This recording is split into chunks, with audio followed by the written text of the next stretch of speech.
Assalamualaikum warahmatullahi wabarakatuh. Saya Putri Fauziah dengan NIM 120 162 1050 dari Prodi Pendidikan Bahasa dan Sastra Indonesia, Universitas Negeri Jakarta. Saya akan memberikan penyuluhan mengenai peristilahan dalam bahasa Indonesia.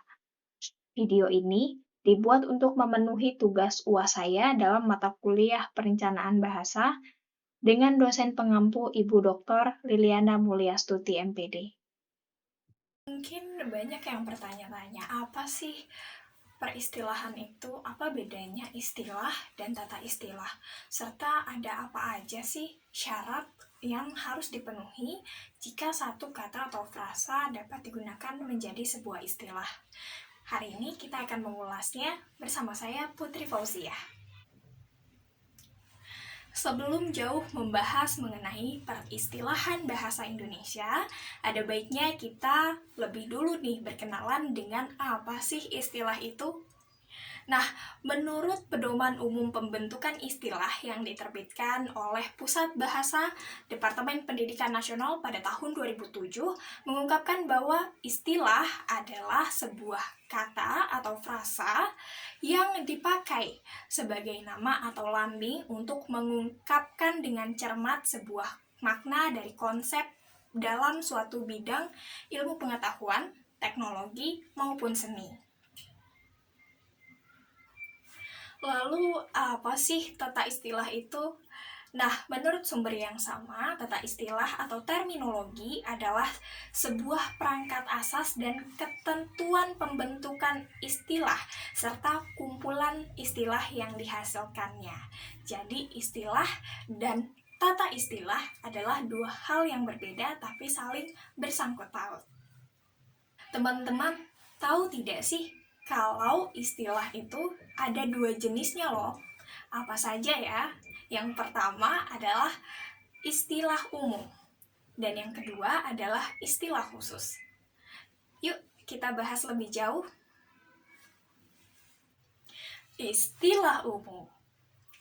Istilah umum adalah sebuah istilah yang awalnya berasal dari sebuah bidang tertentu, namun karena sering digunakan pada bidang-bidang yang lain dan juga secara umum, maka pada akhirnya istilah ini kemudian menjadi kosakata yang umum.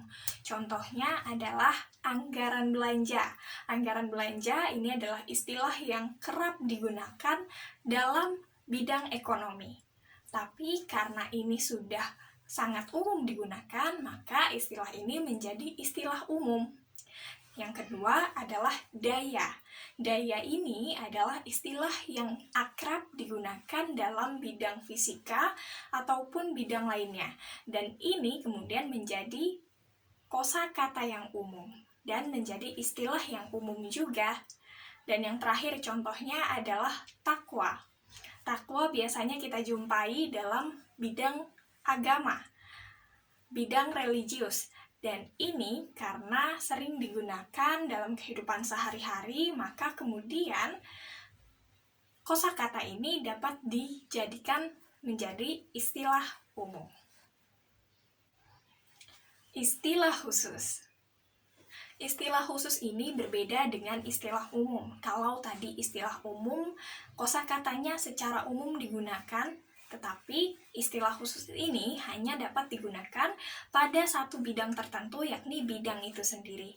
Contohnya adalah appendektomi. Ini adalah sebuah istilah di bidang kedokteran yang untuk memaknai sebuah proses ataupun operasi dari penderita usus buntu. Kemudian ada bipatride. Bipatride ini biasanya digunakan dalam bidang kewarganegaraan atau hukum. Dan ini bermakna sebagai seseorang yang memiliki kewarganegaraan ganda. Lalu, bagaimana sih sebuah istilah pada akhirnya digunakan atau muncul? Apakah istilah itu muncul begitu saja? Atau main klaim saja? Tentu tidak. Dalam pembentukan istilah, tentu ada persyaratan yang harus dipenuhi. Ini dia syarat-syaratnya. Dalam pembentukan sebuah istilah harus memenuhi beberapa syarat tertentu. Yang pertama adalah istilah yang digunakan atau dipilih ini berasal dari sebuah kata atau frasa yang paling tepat untuk mengungkapkan konsep dari makna yang dimaksud. Dan juga tentunya frasa atau kata ini tidak menyimpang atau melenceng dari makna itu sendiri. Yang kedua adalah istilah yang dipilih ini adalah frasa atau kata yang paling singkat jika dibandingkan dengan pilihan lainnya yang berasal dari rujukan yang sama. Jadi kita harus memilih dari yang paling singkat. Yang ketiga adalah bermakna ataupun bernilai konotasi yang baik. Jadi bukan makna yang buruk. Yang keempat adalah sedap didengar atau eufonik. Dan yang terakhir atau yang kelima adalah istilah ini merupakan bentuknya seturut dengan kaidah bahasa Indonesia. Nah, proses pembentukan istilah terdapat beberapa macam nih. Di antaranya adalah yang pertama, penerjemahan langsung. Istilah Indonesia dapat dibentuk lewat penerjemahan berdasarkan kesesuaian makna, tetapi bentuknya tidak sepadan. Contohnya adalah supermarket yang kemudian diterjemahkan menjadi pasar swalayan. Lalu ada merger yang diterjemahkan menjadi gabungan usaha. Yang kedua adalah penyerapan istilah. Penyerapan istilah ini terdapat beberapa macam. Yang pertama adalah penyerapan dengan penyesuaian ejaan dan lafal. Contohnya adalah kamera yang menjadi kamera. Jika dalam bahasa Inggris, huruf depannya adalah C, maka diterjemahkan ke dalam bahasa Indonesia, diserap menjadi bahasa Indonesia, C diganti menjadi huruf K. Kemudian ada juga sistem. Jika di dalam bahasa Inggris bentuknya dengan Y, dan kemudian diserap dalam bahasa Indonesia, Y diganti menjadi I. Lalu ada penyerapan dengan penyesuaian ejaan tanpa penyesuaian lafal. Contohnya adalah design. Dalam bahasa Inggris, tatanan hurufnya adalah D, E, S, I, G, dan N. Kemudian diserap ke dalam bahasa Indonesia dan menjadi design dengan tatanan huruf D, E, S, A, I, N.